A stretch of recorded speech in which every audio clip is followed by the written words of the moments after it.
Hello BookTube.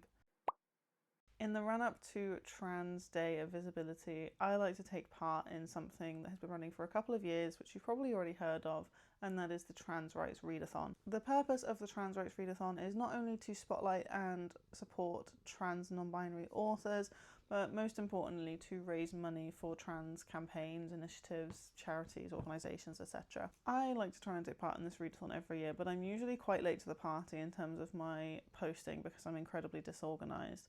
And I don't usually get around to making any kind of post about recommendations, but I was going through my reading history on Storygraph, and I have read quite a lot of books by trans, non-binary, genderqueer, non-cis authors, and a lot of them are fantastic. So I thought this year I would try my best to be organised, to get my shit together and bring you a video full of recommendations specifically for books by non-cisgender authors. I always try to specifically read books by trans, non-binary, agender, genderqueer authors during the Trans Rights Readathon. And so the books I'm recommending to you today are all, to the best of my knowledge, by authors who exist under some kind of genderqueer umbrella. They are trans, they're non-binary, they have no gender in some cases, but for the purposes of the readathon you can read books as long as they have some form of transgender representation within them somewhere. I'm going to try not to talk about the books for too long, as I have quite a hefty stack, two hefty stacks of books to recommend to you, which I've had to really narrow down. I had a significantly longer list than this. And these are some of my absolute favourite books by trans plus authors. I'm going to divide this video up into genre, so if you have a specific interest you can hopefully skip around to find the genre that you're interested in reading.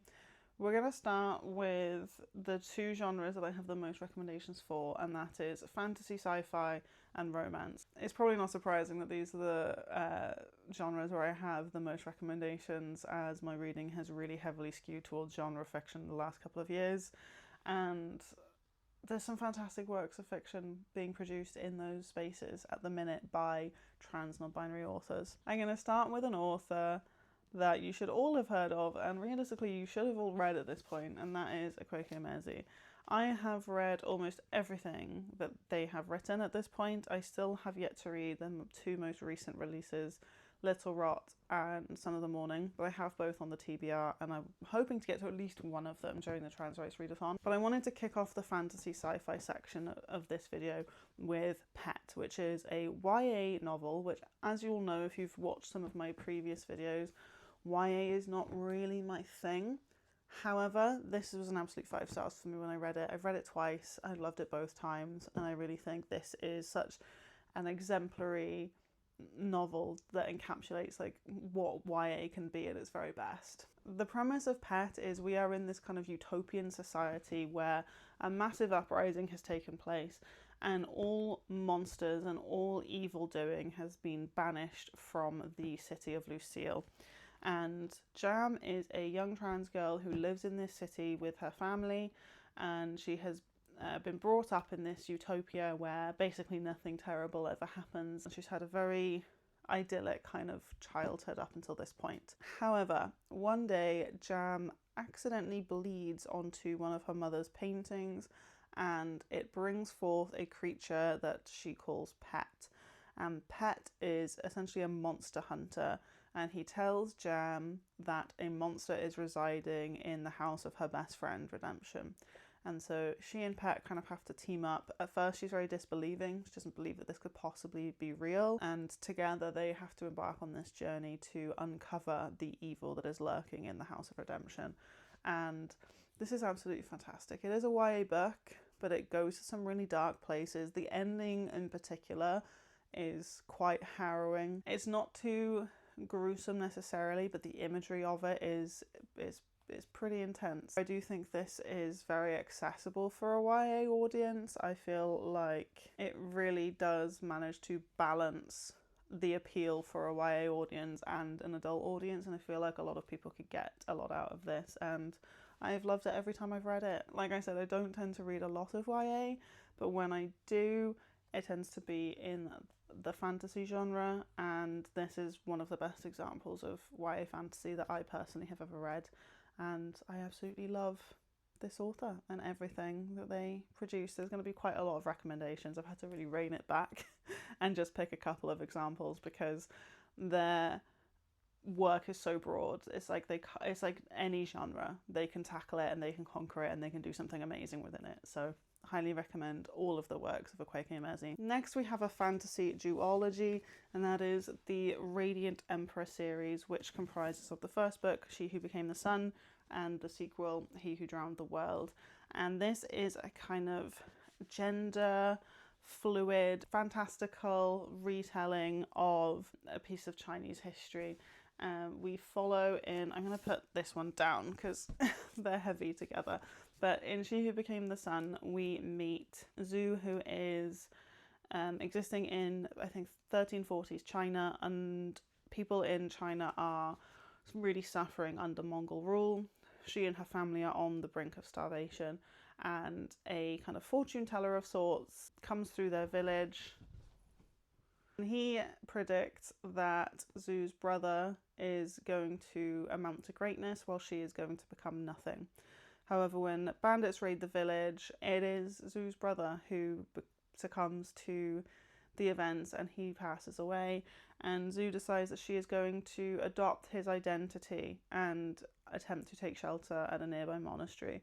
And we go from there, where she is living her life as her brother Zhu Chongba, and she goes on this epic quest to essentially become the ruler of China. It feels very unique in the fantasy space for me. I don't think it's really similar to any fantasy that I've read previously, but this is a really tight duology where everything feels condensed down to the perfect plotting and pacing, and the characterization is really masterful in this. The villains and the protagonists are not very clear cut in who is good and who is evil. Everybody is so complex within this series, and I had a really great time with it. I know it has received some quite mixed feedback I've seen over the years as it started being published, but I really love this. I have a lot of time for this duology, and I really would recommend that you check it out if you're a fantasy fan. Another duology that I have loved is a romantasy duology, and that is the Tithanai Chronicles by Meadows. The first book is A Strange and Stubborn Endurance, and the sequel is All the Hidden Paths. In this series, we are following the sons of two neighbouring nations. Valasin, who lives in a kingdom called Ralia, where you cannot be queer. It is a very homophobic society. Same-sex relationships are not just frowned upon, they are illegal and they are not accepted within the society. Valasin is informed by his father that he has been entered into an arranged marriage with a princess, I guess. I can't remember the specifics of the titles that they use within this series. He has been betrothed to wed somebody from the neighbouring kingdom. However, before the ambassadors from this nation can arrive, he is the victim of an attack of sexual violence. And I will say that if you're going to go into this one, there is an on-page assault at the beginning of the novel that is quite intense. But I have to say, as somebody who is very wary of depictions of sexual violence for sexual violence sake, I found this one to be handled very delicately and with care. And the entire series kind of focuses around Valasin's healing journey, and it ultimately goes to a very hopeful place. But it does begin with a very difficult scene, so just bear that in mind if that's not something that you can handle reading about. But this is done at the hands of his former partner, who is a man, and so Valasin's homosexuality is revealed to his family, and he believes that this is going to work out terribly for him. However, the ambassadors from this neighbouring nation come up with a solution, which is for Valasin to be betrothed to the brother of the princess instead. And it's all about him finding his place in this new world, his healing from this trauma, and it really reflects on the impacts of queer people being able to exist in accepting societies and what that does for a person. And there's also political intrigue and plots, and it's very twisty-turny, but the romance is also really good as well. I think this was a really amazing balance of a politically interesting plot line that was very dynamic and very twisty, while also having a very tender and heartfelt romance at the centre of it. And like I said, it also focuses a lot on healing from trauma, and it was a really beautiful journey to witness Verlassing go on. So I really enjoyed this series. I think I will definitely reread it in the future, and I'm really grateful that it exists. I think it was fantastic. The next book I have to talk about is Iron Widow, which is another YA fantasy, or YA sci-fi in this case. And like I said, I don't read a lot of YA, but this was another one that really impressed me. In Iron Widow, we are following Zetien, who exists in this very misogynistic, futuristic society whereby this world is constantly at war, and they fight in this war with these kind of huge mech suits in the shapes of different animals. The battle scenes in this are really interesting and fun to read. And these ships are kind of piloted by a male-female pairing, where the male is the stronger of the two, and often the female concubine pilots die throughout battles, and they don't tend to live as long as the male counterparts do. Zetien signs up to be a concubine pilot to get revenge on the male pilot who killed her sister. And in doing so, she ends up becoming embroiled in a wider plot to kind of take down this society and change everything about the way the society works. Again, incredibly dark for a YA. I think the series goes in such a darker direction that the second book I don't think is advertised as a YA. I feel like I looked at this on Storygraph and I saw that it wasn't listed as a YA anymore, so I think the series does take quite a dark turn. The ending of this book in particular is very shocking, I thought, and was a really amazing cliffhanger. So I really want to go back to reread this one so that I can then carry on with the series and read Heavenly Tyrant. If you're somebody who is into sci-fi, I would highly recommend that you check this one out. Even though it is YA, I think if you're an adult reader, you could still enjoy this quite a lot. It didn't have that kind of teenagery YA feel about it. Zetien as a protagonist is quite immature and hot-headed in certain parts, but that didn't ever feel really annoying to read about, which I can sometimes find myself getting a bit frustrated with younger characters sometimes in YA, but I didn't really have any of that while reading this. I had a really good time with it. The next two books I have to talk about are not a series, but they are set in the same world, and that is A Taste of Golden Iron and Running Close to the Wind by Alexandra Rowland. Like I said, these are set in the same world, but they are tonally incredibly different. So I think this universe offers something for everyone, really. In A Taste of Golden Iron, you have this kind of slow burn romance set against, again, a plot of like political intrigue and conspiracy to dismantle the throne. And then in Running Close to the Wind, you have this kind of fast-paced, humorous pirate romp across the high seas, as some characters essentially try to get away with treason. So yeah, two very, very different vibes, but a very interesting and well thought out world. And I really enjoyed both of these books, and I would love to reread them at some point in the future, especially A Taste of Golden Iron, because if you're somebody like me who loves a slow burn and loves a yearn, then you're really going to get a kick out of this one. This is fantastic for the yearning. The final book in this category that I have to talk about, I don't have a physical copy of. I read this on audio and I thought the audiobook was fantastic. I would highly recommend, and that is The Seep by Chana Porter. In this book, you are focusing on a kind of utopian future whereby an alien species has invaded Earth, and now everybody is kind of interconnected through this being called the Seep. The Seep has resolved all of our problems. It has dismantled capitalism. There are no longer any wars. There is no poverty. There's no hunger. There's no disease. Like, everything is just perfect. They have fixed everything, and people live this absolutely utopian existence under the Seep. Our main character is an older trans woman who has a very happy and pleasurable existence under the Seep along with her wife, until one day her wife Deba decides that she wants to go through the Seep and be reborn as a baby and live her life all over again, to have a new and a different experience of life. And our main character obviously does not want this to happen, but she is powerless to stop it, And so she kind of goes on this journey of grief and self-discovery and reevaluates her whole relationship to the Seep and what it means for humanity, while she grieves the loss of her wife and tries to come to terms with why her wife has made this decision to essentially give up her life, leave her behind, and start all over again. This isn't a very long book at all. I think the audiobook was like a couple of hours long, but it was just fascinating. It was such a unique premise, and the world was really quite like trippy and fun to read about, and I had a lot of fun with this one as well. Like I said, the audiobook narrator really gave a lot of life to the main character. I really believed in her as a character. She felt incredibly fleshed out and complex to me.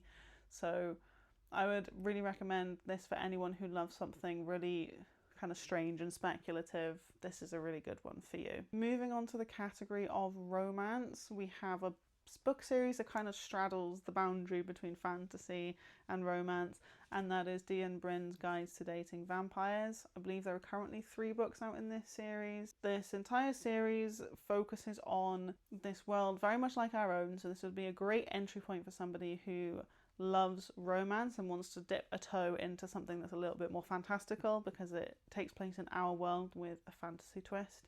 And that twist is, of course, that vampires are real.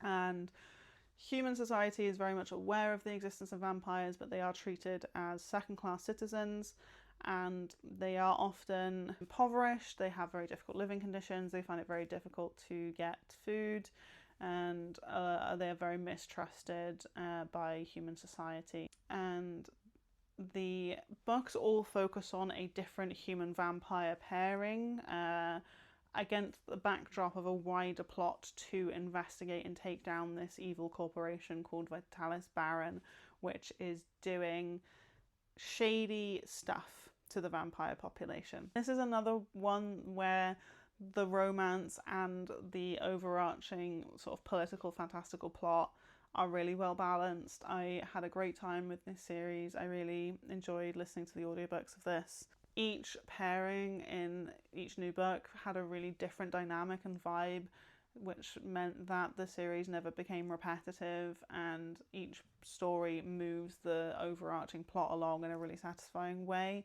So yeah, if you're somebody who wants to start getting into romantasy, but you don't want to go for something that feels high fantasy, this would be a great starting point for you. The second entry onto this list by Akwaeke Emezi is, of course, You Made a Fool of Death with Your Beauty. This is one that I see getting a bit of flack online because of the messiness of the narrative, which I can understand on the one hand, but I just had such a great time with it. This is one of the earlier romance books that I read, and it was because it was by Akwaeke Emezi, and I will just read anything that they write. So even though I wasn't a big romance reader at the time, I still checked this out and I really loved it. This is a meditation on grief again. So we're following, I believe the main character's name is Faye, and she is grieving the loss of her husband and kind of embarks on a journey of self-fulfillment, of getting back out there, dating again, engaging in casual sex again, and learning to sort of be okay with that in the wake of her husband's death. And she ends up in a very messy situation whereby the guy that she is sort of tentatively seeing invites her to his family's home, and when she meets his dad, sparks start to fly. And so yeah, it is very messy. It is very messy, but it was also very tender at the same time. I really did love the dynamic between the main 2 characters, and I enjoyed the fact that they were both bisexual and that they were able to connect with one another through their shared experiences of being bisexual and what that means for them. I think if you're looking for a romance that is going to take you in a kind of messy direction, then this is a great one to read. I had a really good time with it. I would love to reread it. I don't have a copy. Would love to get a copy, my own copy, and reread it. I have really fond memories of reading this book. The next 3 books are from another favourite author of mine, and that is TJ Alexandra. Of the books that they've written, I would highly recommend in particular Second Chances in Newport Stephen, which is a contemporary.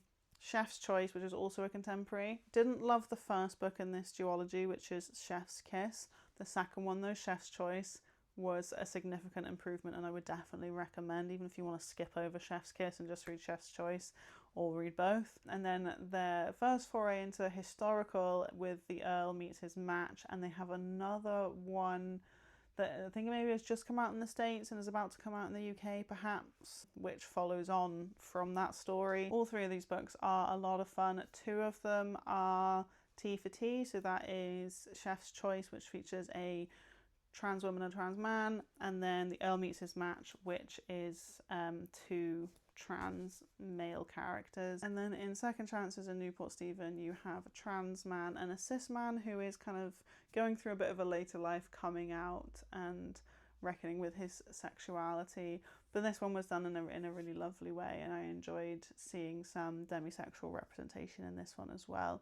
So TJ Alexander is definitely a fantastic romance author that I'd really recommend that you check out. And then my final recommendation for a romance is The Prospects by KT Hoffman. This is a sports romance, specifically baseball, which I have never watched in my life, but I still got a lot out of this one and really enjoyed the way that it was told. We are following Gene, who is the first openly trans professional baseball player, and it is his sort of rivals to lovers romance with a former college friend that he's had a falling out with. He is then left to play on another team, and they've never been able to kind of resolve this falling out. And then, what's his name? Luis. And then this guy Luis gets transferred onto Gene's team, and they kind of have to hash it out and get to a point where they can actually be teammates and play on a team together again. And it's a beautiful relationship, but it was also a really great meditation on friendship as well. The friendships with the other teammates in this book play a really important part of the story. So there's a lot of nuance to this one. There's a lot going on to unpack. And it was just incredibly sweet and tender and really heartwarming as well. Gene is a fantastic character. You just can't help but root for him. He's so easy to like and wonderful to read about. So would definitely recommend. I don't know if KT Hoffman has any other books, but he needs to get on that and write some more so that I can read it. Moving on now to more contemporary literary fiction. Again, another entry from Akwaeke Emezi, The Death of Vivek Oji. This was the first book of theirs that I read, and it absolutely broke my heart. This is the story of Vivek Oji, but more specifically, the aftermath of the death of this character, the impact that this has had on his mother and father, their friends, their cousin in particular, and you kind of go back and forth in time and you see Vivek's experiences of childhood, growing up as a child who is kind of different. He is a person who's not very easy for his more traditional family to understand, and he goes on this kind of journey of exploration of gender and sexuality throughout the novel. And then in the present timeline, after Vivek dies, you follow everyone that was in their life coming to terms with their grief around this and learning that perhaps they didn't know Vivek as well as they maybe thought that they did. It's quite a short novel, but there's so much in here about grief and about gender and about family, and it's just, again, another wonderful novel from Akwaeke Emezi. They never miss. They just never miss. Another literary fiction that does a lot of playful experimentation with gender is Paul Takes the Form of a Mortal Girl by Andrea Lawlor.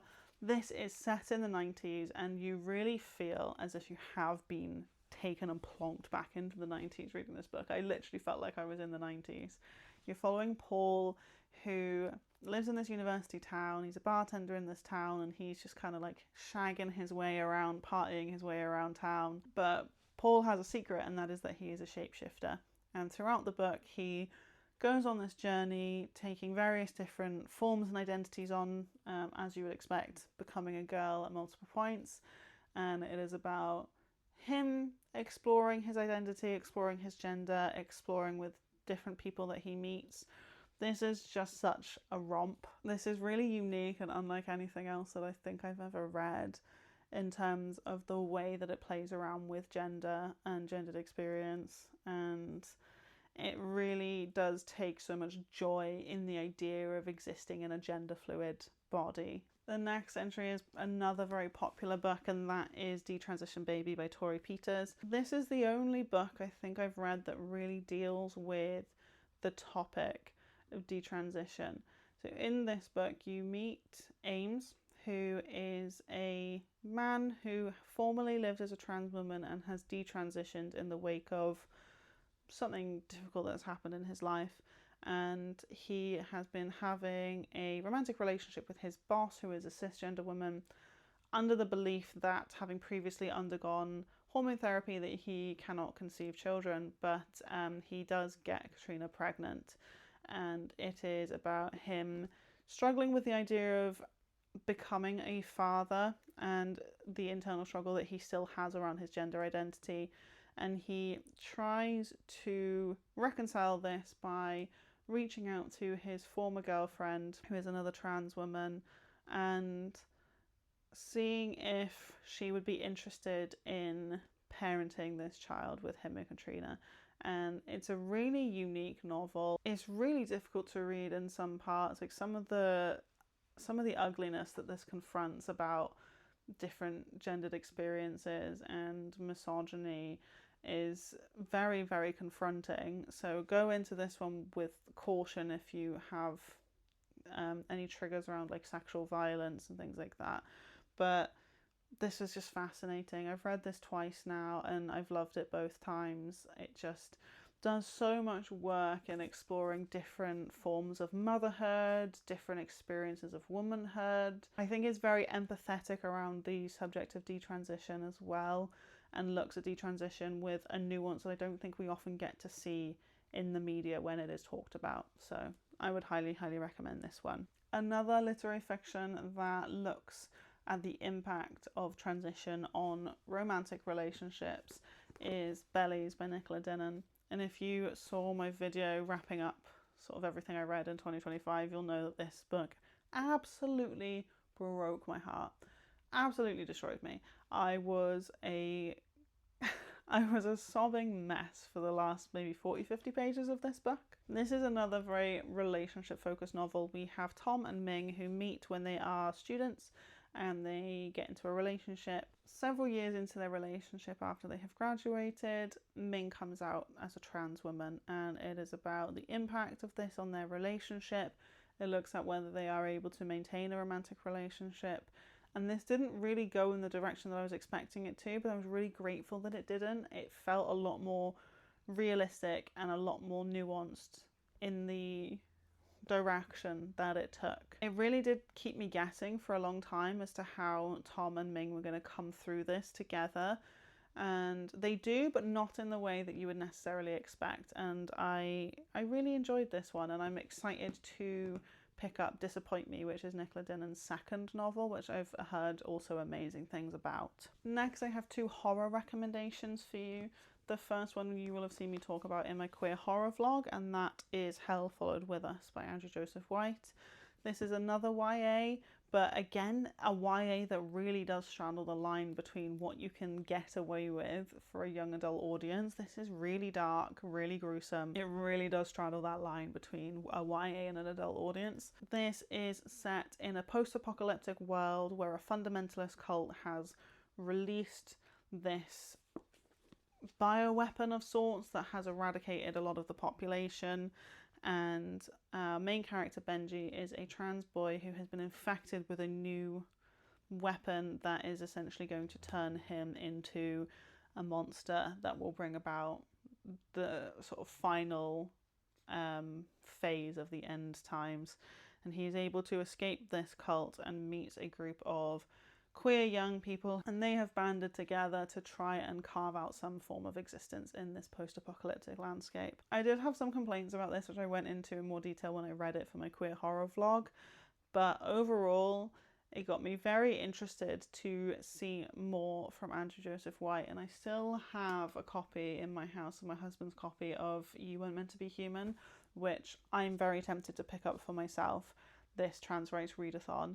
So yeah, I would definitely like to read more from Andrew Joseph White, and I think this is a very propulsive and gruesome horror, but maybe is a little bit more accessible for somebody who hasn't jumped super far into the horror genre yet, because it does still focus on younger characters and it still does have that kind of YA flavour.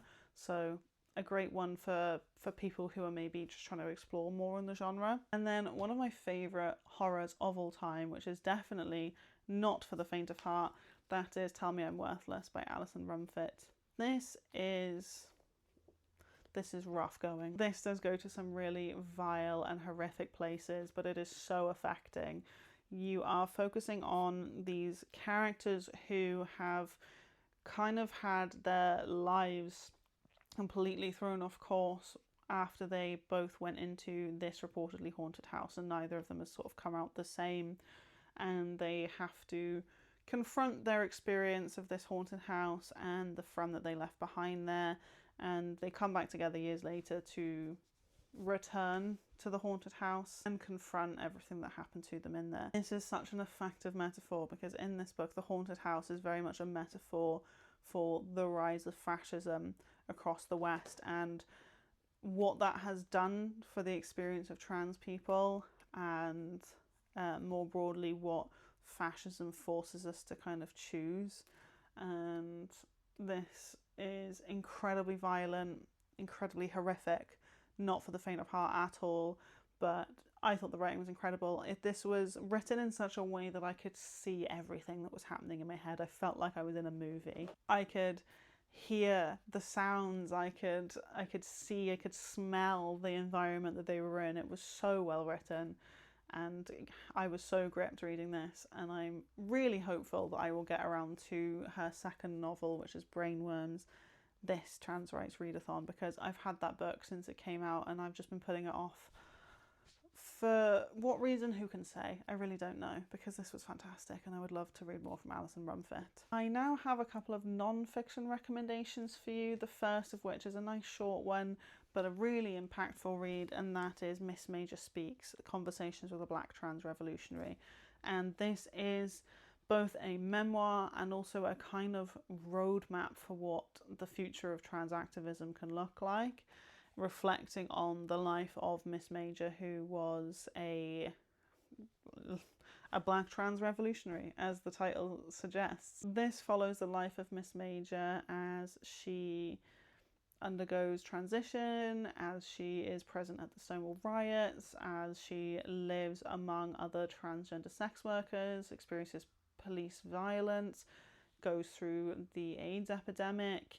It is so rich with history, but also with wisdom about activism, and I would love to reread this one. I think this is one that you could probably read over and over again and get something different from it each time. Sadly, Miss Major did pass away at the end of 2025. Given everything that is happening in the West with the rollback of trans rights, I think works like this are more timely than they have ever been. Another non-fiction I don't have a physical copy of but would love to get my hands on is Before We Were Trans by Kit Haim. This is taking a lot more of a historical approach to looking at trans life. In this book, the author takes us across time periods and across cultures to look at the history of gender fluidity and what that has looked like across time and across spaces and cultures. It's a really fascinating look at how colonialism has impacted the way that we see gender today. Something I really appreciated about the book was the way in which the author is careful to not put a kind of white Western lens onto these different cultural experiences of gender, and to treat them as and to very much treat them as uniquely their own, rather than just sort of painting them with the same brush of experience that we would expect from coming from the West.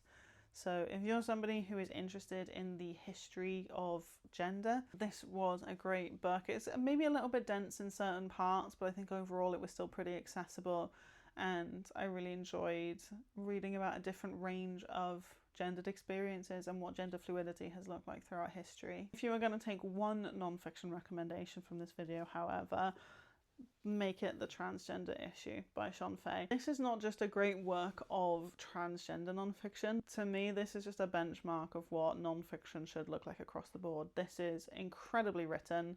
It really balances personal experience with social analysis in a way that is incredibly accessible but also incredibly affecting when you read it. I learned so much, but I also felt so much while I was reading this. It is just an outstanding work of nonfiction. But in this, Sean Fay is looking at specifically a more Western experience of being transgender, and looking at the way in which the media has kind of skewed the whole debate around the existence of transgender people and what that has meant for trans life in the UK in particular. Sean Fay is a British author. As you can see, I tabbed the hell out of this one when I read it. It has been a little while since I've read it, so I think I am due for a reread. This does such a fantastic job of highlighting trans voices, which oftentimes in the media you'll find the transgender people are spoken about, but they so rarely get the chance to actually speak for themselves and be listened to. And I just think this is fantastic, and it deserves every single piece of praise I've ever seen it receive. I would really love to read Sean Fay's next book, which was called Love in Exile, I believe. I think that one has come out in paperback now, so I really ought to grab myself a copy because she's a fantastic and compelling writer. The final category of books I wanted to talk to you about is poetry. I haven't read a lot of poetry in general, to be honest. I have a couple of trans poets on my radar for the Trans Rights Readathon, but if I had to choose my favourite poet of all time, it would be Dinan Smith. These are the two collections from them that I've read, Homie and Don't Call Us Dead.